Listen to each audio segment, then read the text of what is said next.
वैदिक कथा अमृत में आपका स्वागत है। तो आज अक्षय तृतीया है और अक्षय तृतीया से चंदन यात्रा शुरू होता है जो 21 दिनों तक मनाया जाता है। तो यह चंदन यात्रा की कथा जो है चैतन्य चरितामृत में श्री माधवेंद्र पुरी की भक्ति में चैतन्य महाप्रभु सुना रहे हैं। तो आइए हम लोग कथा शुरुआत करने के पहले महाप्रभु की प्रार्थना करते हैं। जय जय गौर चंद्र जय नित्यानंद जय अद्वैत चंद्र जय गौर भक्त वृंद। श्री चैतन्य महाप्रभु की जय हो, श्री नित्यानंद प्रभु की जय हो, श्री अद्वैत प्रभु की जय हो तथा श्री चैतन्य महाप्रभु के समस्त भक्तों की जय हो। मैं उन माधवेंद्र पुरी को सादर नमस्कार करता हूँ जिन्हें श्री गोपीनाथ ने खीर का एक पात्र चुरा कर दिया और तत्पश्चात स्वयं क्षीर चोरा कहलाए। माधवेंद्र पुरी के प्रेम से प्रसन्न होकर गोवर्धन स्थित श्री गोपाल विग्रह ने जन समूह को दर्शन दिया। तो आइए कथा की शुरुआत करते हैं।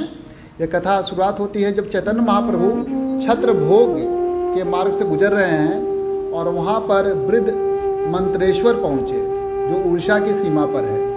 रास्ते भर वो कीर्तन करते हुए और विभिन्न ग्रामों में भिक्षा मांगते हुए उन्होंने दिव्य आनंद का अनुभव किया।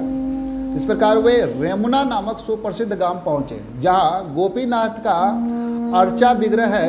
वहां पर उन्होंने अपने गुरु ईश्वर पुरी के मुख से सुनी ही माधवेंद्र पुरी की कथा सुनाई। यह कथा इस प्रकार है कि गोवर्धन में रहते हुए एक रात को माधवेंद्र पुरी ने सपना देखा कि गोपाल का अर्चा विग्रह जंगल में है।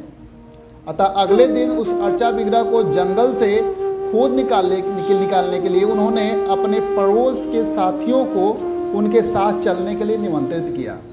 फिर उन्होंने श्री गोपाल जी के अर्चा विग्रह को बड़ी धूमधाम से गोवर्धन पर्वत की चोटी पर स्थापित किया।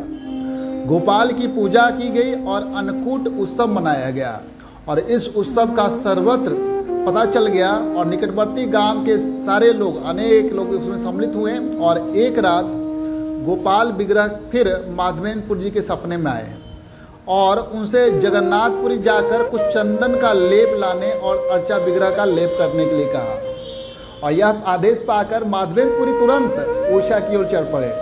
बंगाल होकर यात्रा करते हुए वे रेमुना गांव पहुंचे और वहां पर उन्हें गोपीनाथ जी के अर्चा विग्रह को भोग लगा हुआ एक पात्र क्षीर प्राप्त हुआ। यह क्षीर पात्र गोपीनाथ ने चुराया था। देखिए भगवान भक्तों के लिए क्या कहते हैं। और उन्होंने इसे माधवेंद्र पुरी को दिया।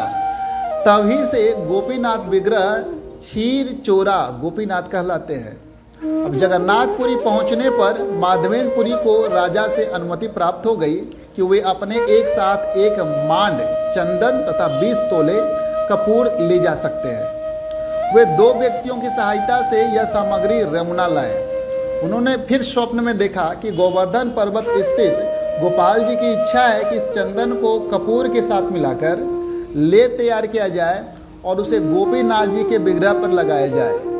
यह देखकर कि इससे गोवर्धन स्थित गोपाल जी संतुष्ट होंगे, माधवेंद्र पुरी ने उस आदेश का पालन किया और फिर जगन्नाथपुरी लौट आए।